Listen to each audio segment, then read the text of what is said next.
Good morning, मी मनाली. सकाळचे 7 वाजलेले आहेत. आत्ताच्या या सगळ्या घडामोडी आपण पाहणार आहोत. त्यामुळे न्यूज 18 लोकमतमध्ये आपल्या सगळ्यांचं मनापासून स्वागत आहे. सगळ्यांना गेल्या काही दिवसांपासून कोरोनानं खरं तर धास्तावलेलं आहे. मात्र बुलेटिनच्या सुरुवातीलाच एक चांगली बातमी आहे आणि ती म्हणजे कोरोनाबाबतच सकारात्मक बातमी आपण त्याला म्हणू शकतो. राज्यातला पहिला कोरोनाचा रुग्ण जो आहे तो आता घरी जाणार आहे. 9 मार्चला दुबईहून आलेले पती पत्नी ठणठणीत आता बरे झालेले आहेत. तर त्यानंतर त्यांची अंतिम चाचणी सुद्धा आज केली जाणार आहे. शिवाय त्यानंतर त्यांची दवाखान्यातून सुटका होणार आहे आणि पुण्याचे महापालिका आयुक्त शेखर गायकवाड यांनी ही माहिती दिली आहे.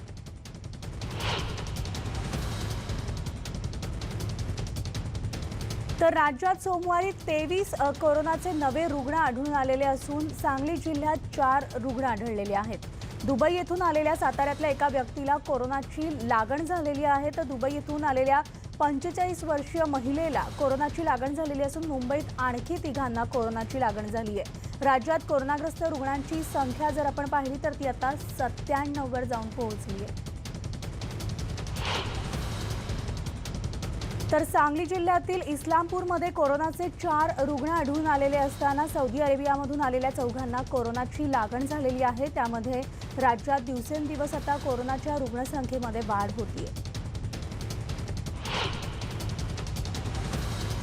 राज्यात संचारबंदी लागू झाल्याची घोषणा मुख्यमंत्री उद्धव ठाकरे यांनी केलेली असून कोरोनाचा फैलाव रोखण्यासाठी उद्धव ठाकरे यांनी संचारबंदी लागू करण्याचा निर्णय काल घेतलेला आहे आणि सर्व जिल्ह्यांच्या सीमा देखील बंद करण्यात आलेल्या असून मंदिरं देखील बंद करण्याचे आदेश मुख्यमंत्र्यांनी दिले.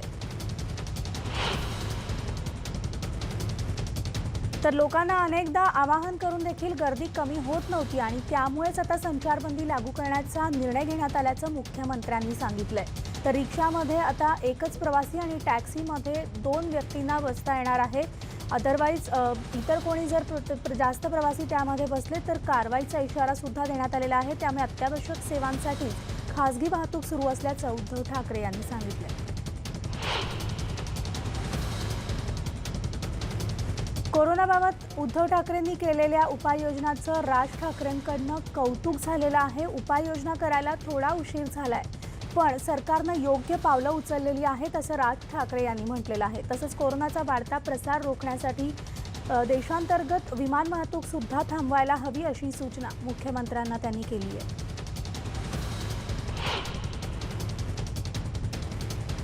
पंतप्रधान नरेंद्र मोदी यांनी ट्विटरवरून जनतेला लॉकडाऊन गांभीर्यानं करण्याचं आवाहन केलेलं आहे. कोरोनाचा प्रादुर्भाव टाळण्यासाठी हे आवाहन करण्यात आलेलं आहे. तर लॉकडाऊन अनेक जण गांभीर्यानं घेत नाहीत असं दिसून आलेलं असून ही चिंतेची बाब आहे. कोरोनाच्या संकटासाठी जर तुम्हाला लढा द्यायचा असेल तर लॉकडाऊन गांभीर्यानं घ्या आणि सगळ्यांनी घरीच बसा असं आवाहन पंतप्रधान नरेंद्र मोदींनी केलं आहे.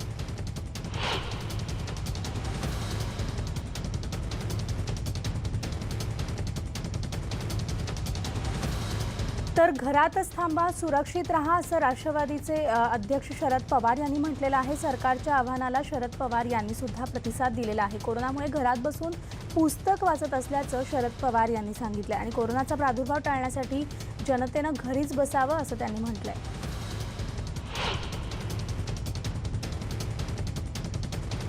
कोरोनामुळे राज्यात व्यापारी संघ मुख्य बाजार समित्या आता बंद ठेवणार आहेत आणि त्यामुळे मुंबईला होणाऱ्या भाजीपाल्याच्या पुरवठ्याची मोठी घट झालेली आहे. ही घट होण्याची शक्यता वर्तवली जाते आणि त्यामुळे सर्वसामान्य नागरिकांच्या ताटातील भाजी गायब होणार आहे. लॉकडाऊनच्या पार्श्वभूमीवर अनेक ठिकाणी आता खासगी डॉक्टरांनी क्लिनिकमध्ये ओपीडी बंद ठेवलेल्या आहेत आणि त्यामुळे लोकांना इतर आजारांचा देखील सामना करावा लागू शकतो. त्यामुळे खासगी डॉक्टरांनी ओपीडी बंद ठेवू नयेत असं आवाहन आरोग्य विभागाकडून करण्यात आलं.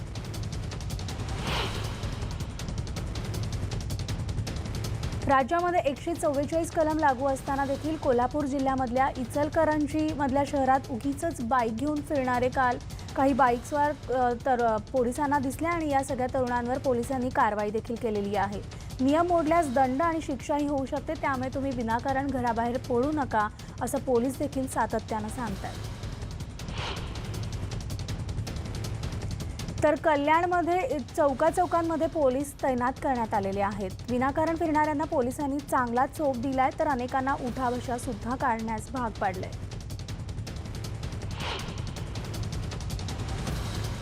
कोरोना व्हायरसचा प्रादुर्भाव लक्षात घेत सगळीकडे जमावबंदी लागू केलेली असताना रस्त्यावर अनावश्यकपणे वाहनं घेऊन फिरणाऱ्यांची संख्या आता वाढतीये। भिवंडी तालुक्यामधल्या अंबाडी या ठिकाणी सुद्धा असेच टोळके बाईक घेऊन फिरत होते आणि पोलिसांनी त्यांना पकडून भर रस्त्यात त्यांना उठाबशा काढण्यास सांगितलं। तर कलम 144 लावण्यात आलेला असल्यामुळे तंबाखू खाण्यासाठी बाहेर आलेल्या पोलिसांनी चांगलीच त्यांची धुलाई केलेली आहे। कर्फ्यू आणि लॉकडाऊन गांभीर्यानं घेत नसलेल्यांची त्यांना अशीच शिक्षा द्यायला हवी असं सुद्धा पोलिसांनी म्हटलेलं आहे। कोरोनाचा धोका दूर करण्यासाठी सरकार आणि प्रशासनाचे प्रयत्न सुरू झालेले आहेत।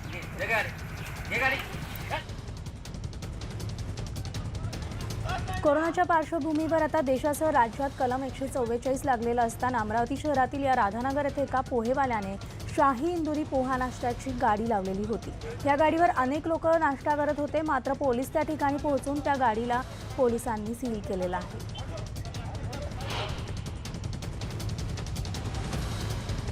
तर सांगलीमध्ये कोरोनाचे 4 रुग्ण आढळून आल्याच्या सांगली पोलीस त्यामुळे आता सतर्क झालेले आहेत आणि त्याच पार्श्वभूमीवर सांगली पोलीस शहरांमधून तरुणांना आणि नागरिकांना घरी जाण्याचं आवाहन करतात। नागरिक मात्र जे आहे ते जर रस्त्यात कोणी फिरताना दिसत असेल तर पोलीस त्यांच्यावर कडक कारवाई देखील करतात। मुंबई गोवा महामार्गावर चक्काजाम करण्यात आलेला असून कशेडी घाटामध्ये पोलिसांनी वाहनं अडवली होती आणि रत्नागिरीमध्ये सुद्धा 2 व्हीलर वगळता 4 चाकी वाहनांना बंदी घालण्यात आली आणि कोरोना प्रतिबंधासाठी जिल्हा प्रशासनानं हा एक मोठा निर्णय घेतलाय।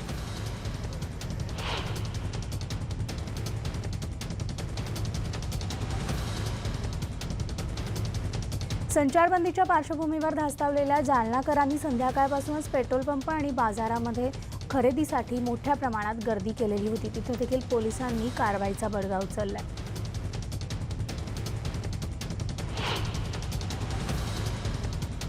तर रविवारी पुकारण्यात आलेल्या जनता कर्फ्यूनंतर पुणेकर पुन्हा रस्त्यावर उतरलेले पाहायला मिळालेले असून बस सेवा बंद केली असली तरी रिक्षा आणि दुचाकीवरून लोक आपल्याला फिरताना दिसतात। क्वारंटाईन लोकांकडून सर्रासपणे नियमांचं उल्लंघन देखील केलं जातंय। तर पुण्यात आतापर्यंत कोरोनाचे 27 रुग्ण आढळून आलेले असून पुणेकर या परिस्थितीबाबत गंभीर नसल्याचे चित्र पाहायला मिळते। पुण्यामधील वाहतूक वाढत असल्यामुळे अखेर पुण्यातल्या पोलिसांनी वाहतूकच थांबवण्याचा निर्णय घेतला आणि त्यानुसार लोकांनी खासगी वाहनं त्याचबरोबर दुचाकी आणि 4 चाकी घेऊन रस्त्यावर येण्यास लोकांना बंदी घालण्यात आलेली आहे आणि चौकात पोलिसांकडून पब्लिक ॲड्रेस सिस्टीमवर या ठिकाणी आवाहन केलं जाते आणि आदेशाची माहिती सुद्धा दिली जाते। तर सोमवार आणि मंगळवार मुंबईमध्ये कोणतंही वृत्तपत्र आता निघणार नाहीये। कोरोना विषाणूचा प्रादुर्भाव रोखण्यासाठी खबरदारीचा उपाय म्हणून हा निर्णय घेण्यात आलाय। कलम 144 लागू केलेलं असताना सुद्धा कणकवली येथे सुरू असणाऱ्या मुंबई गोवा हायवेच्या चौपदरीकरणाचं काम पालकमंत्री उदय सामंत यांनी स्वतः येऊन थांबवलं आणि शिवाय नियम मोडणाऱ्यांवर कडक कारवाई करण्याचा आदेश सुद्धा मंत्री उदय सामंत यांनी सिंधुदुर्ग प्रशासनाला दिलाय।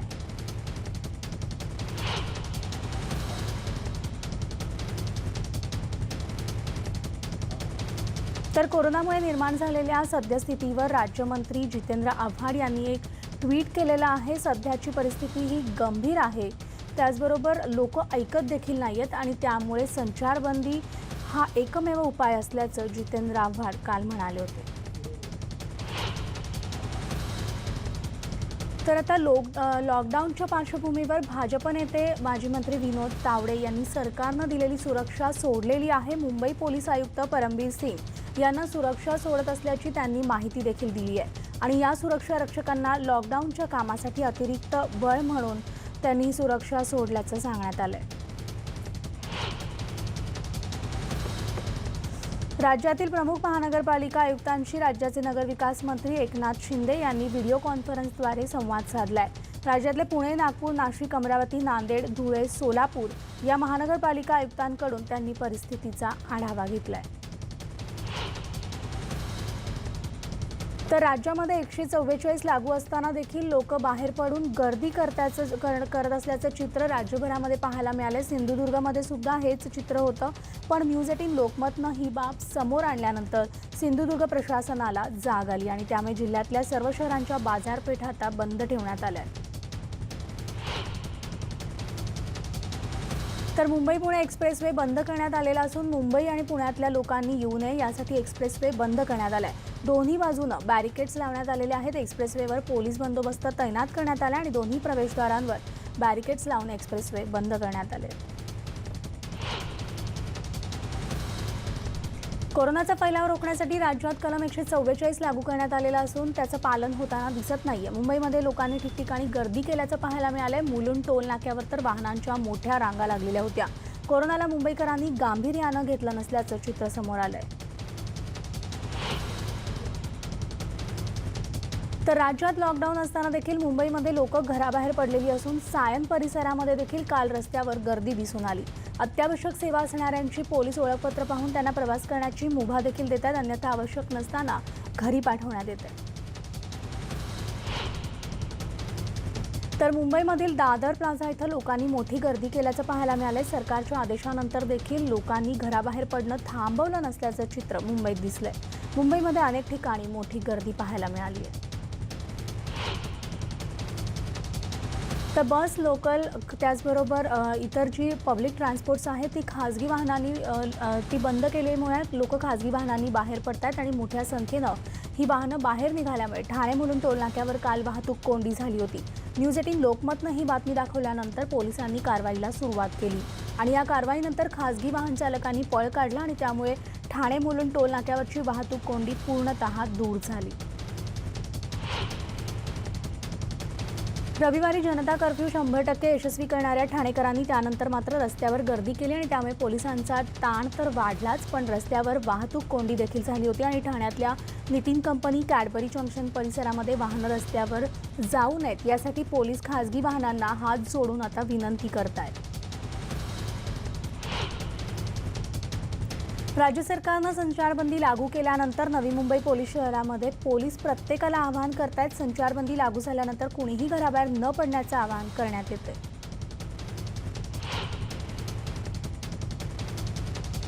कोरोनाचा फैलाव रोखण्यासाठी राज्यात लागू होणाऱ्या संचारबंदीच्या पार्श्वभूमीवर परभणीमध्ये नागरिकांमध्ये एकच गोंधळ उडालाय।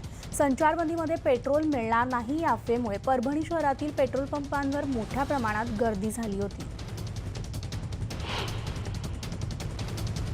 तर कोरोनामुळे नुकतीच सुरू झालेली मुंबई ते मांडवा जलवाहतूक 31 मार्चपर्यंत बंद करण्यात आलेली असून स्पीडबोटीवर पण बंदी घालण्यात आली आहे। कोरोनाच्या वाढत्या संसर्गाच्या पार्श्वभूमीवर तुरुंगामधील गर्दी कमी करण्यासाठी कैद्यांना पॅरोलवर सोडण्याचे आदेश सुप्रीम कोर्टानं दिले आहेत। त्यासाठी कोर्टानं प्रत्येक राज्य सरकारला एक कायदा सचिव आणि राज्य कायदेशीर सेवा प्राधिकरणाचे अध्यक्ष यांच्यासह एक उच्चस्तरीय समिती निर्माण करण्याचे निर्देश दिले आहेत। तर आता नाशिक शहरामध्ये कोरोनाबाबत ग्रामीण भागामध्ये जनजागरण अभियान राबवलं जाते। अंगणवाडी सेविका घरोघरी जाऊन जनजागरण करतात आणि कोरोनापासून बचाव करण्यासाठी काय करावं याची जागृती केली जाते। जिल्हा परिषदेच्या मुख्य कार्यकारी अधिकाऱ्यांनी पुढाकार घेतलाय।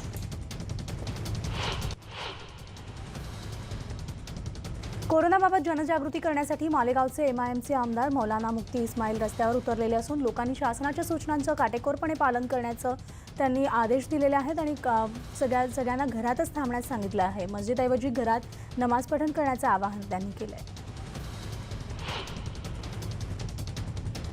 कोरोना विरोधामध्ये लढण्यासाठी रिलायन्स उद्योग समूहानं पुढाकार घेतलाय। हारेगा कोरोना जीतेगा इंडिया अशी महत्त्वाकांक्षी मोहीम रिलायन्स उद्योग समूहानं सुरू केली आहे आणि त्यासाठी बहुस्तरीय ॲक्शन प्लॅन देखील आखण्यात आला। कोरोना विरोधामध्ये ॲक्शन प्लॅन तयार करणारी रिलायन्स उद्योग समूह ही भारतामधली पहिली खासगी कंपनी आहे। कोरोनाचा वाढता धोका लक्षात घेता इंडिगो एअरलाइन्सनं सुद्धा आपल्या कर्मचाऱ्यांसाठी आणि प्रवाशांसाठी विशेष खबरदारी घेतली आहे। इंडिगो एअरलाइन्सचे कर्मचारी प्रवाशांना सर्वतोपरी मदत करतात आणि प्रवास करताना कर्मचाऱ्यांना संसर्ग होऊ नये यासाठी काळजी घेतली जाते। तर भारतात कोरोनाग्रस्तांची संख्या आता 433 वर पोहोचली आहे। दिवसेंदिवस कोरोनाग्रस्तांच्या संख्येत वाढ होताना दिसते आणि त्यामुळे अनेक राज्य लॉकडाऊन झालेली आहेत। अनेक महत्त्वाची शहरं लॉकडाऊन करण्यात आली आहेत। मुंबईमध्ये आणखी एका कोरोना रुग्णाचा मृत्यू झाला आणि त्यामुळे आता मृत्यूचा आकडा 3 वर पोहोचला। 68 वर्षीय फिलिपिनी नागरिक जो आहे तो मुंबईतील कस्तुरबा रुग्णालयात दाखल करण्यात आलेलं होतं, मात्र त्यानंतर त्याला मुंबईतल्या एका खासगी रुग्णालयात दाखल करण्यात आलं आणि उपचारादरम्यान त्याचा मृत्यू झाला आहे। राजस्थानमध्ये रविवारी 3 नवे कोरोना रुग्ण आढळलेले असून त्यामुळे राजस्थानमध्ये कोरोना रुग्णांची संख्या 28वर पोहोचली आहे. रविवारी भिलवाडा, झुंझुनू आणि जोधपूरमधील 3 जणांची कोरोना टेस्ट पॉझिटिव्ह निघाली आहे. कोरोनाच्या प्रादुर्भावामुळे संसदेचं अधिवेशन अखेर गुंडाळण्यात आलेलं असून सगळ्या पक्षांनी एकमतानं हा निर्णय घेतला आणि गेल्याच आठवड्यामध्ये काही खासदारांनी अधिवेशन थांबवण्याची मागणी देखील केलेली होती.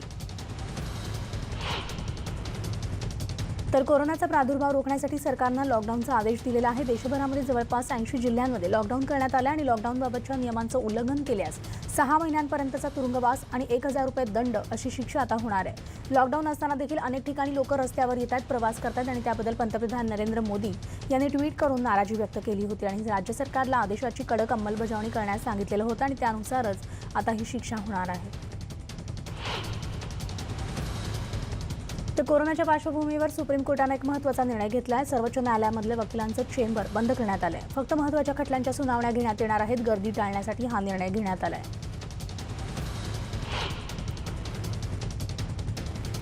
गोव्यात कोरोना व्हायरसचा प्रसार रोखण्यासाठी खबरदारीचा उपाय म्हणून सुरू असलेला जनता कर्फ्यू आणखी 3 दिवसात वाढवण्यात आलेला आहे आणि त्यामुळे आंतरराष्ट्रीय पर्यटन स्थळ पर्यटकांसाठी 25 मार्चपर्यंत पूर्णतः बंद असणार आहे. आणि या सगळ्या घडामोडीनंतर पुन्हा एकदा वेळ झाली एका छोट्याशा ब्रेकची. लगेचच परतणार आहोत. पाहत राहा न्यूज 18 लोकमत.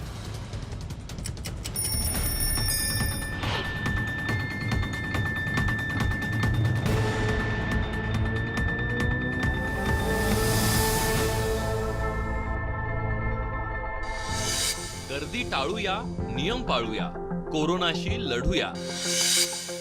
न्यूज 18 लोकमतची मोहीम पंतप्रधान नरेंद्र मोदींकडूनही कौतुक. घरी राहा, सुरक्षित राहा. न्यूज 18 लोकमतची मोहीम.